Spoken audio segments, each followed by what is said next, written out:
Depuis les années 90, notre pays s'est engagé dans une vaste réforme du système éducatif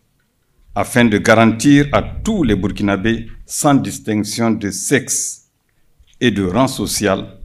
l'accès à une éducation de qualité dans tous les ordres d'enseignement.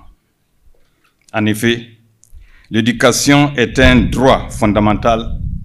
un puissant vecteur de développement et l'un des meilleurs moyens pour réduire la pauvreté et les inégalités sociales. Cependant, après plus de 2 décennies de sa mise en œuvre, le système éducatif burkinabé en général et celui de l'enseignement supérieur en particulier fait toujours face à de nombreux défis. Il s'agit, entre autres, de la cruciale question de la faiblesse de capacité d'accueil, dont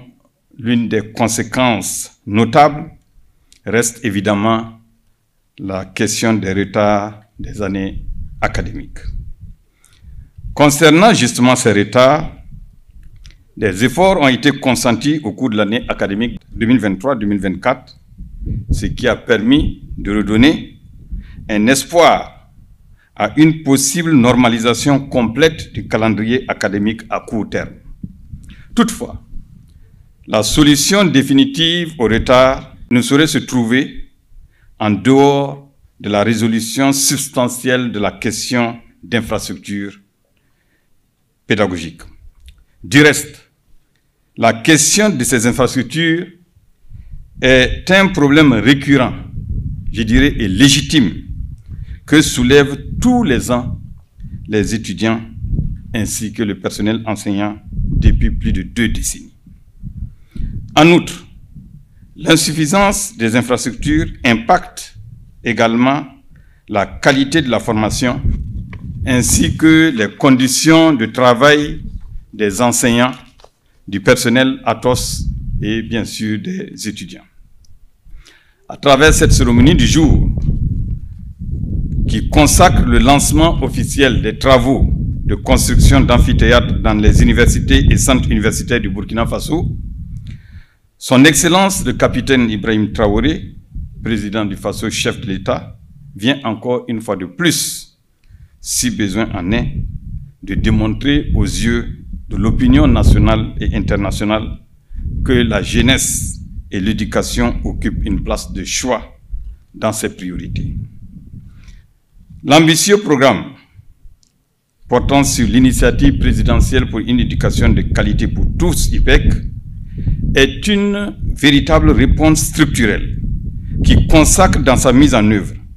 un investissement massif dans l'enseignement supérieur et la recherche. En effet, l'IPEC prévoit dans sa mise en œuvre la construction et l'équipement moderne de 39 amphithéâtres de 1000 et de 500 places dans les centres universitaires et les universités. En outre, il prévoit la construction des cités universitaires, l'implantation de forages, l'éclairage à l'énergie solaire et le pavage de rues à l'intérieur de chaque ISR. Ainsi, la réalisation de toutes ces infrastructures permettra à terme d'améliorer de façon durable et inclusive la qualité de l'enseignement supérieur et la recherche à travers la mise à disposition d'infrastructures modernes et adaptées devant garantir une formation de qualité. C'est véritablement la première réponse structurelle que connaît notre pays depuis les années 90 et qui verra transformer toutes les ISR en de vastes chantiers de construction d'amphithéâtres, de cités et de restaurants universitaires. Vous comprendrez donc aisément pourquoi je suis aujourd'hui un homme comblé, parce que lisant à cet instant, je dirais le sourire sur le visage de ces jeunes, de tous ces étudiants qui sont présents. Voudrais-je justement, au nom de tout le système éducatif en général, et de l'enseignement supérieur en particulier, rendre un vibrant hommage à son Excellence le capitaine Ibrahim Traoré, président du Faso, chef de l'État, pour cette vision ambitieuse et lui traduire toute ma profonde gratitude pour tous les efforts consentis en faveur du développement et de la promotion de l'enseignement supérieur et de la recherche dans notre pays. J'invite toutes les communautés universitaires à faciliter la réalisation de toutes ces infrastructures et à être convaincus qu'ensemble, il est possible de transformer de façon radicale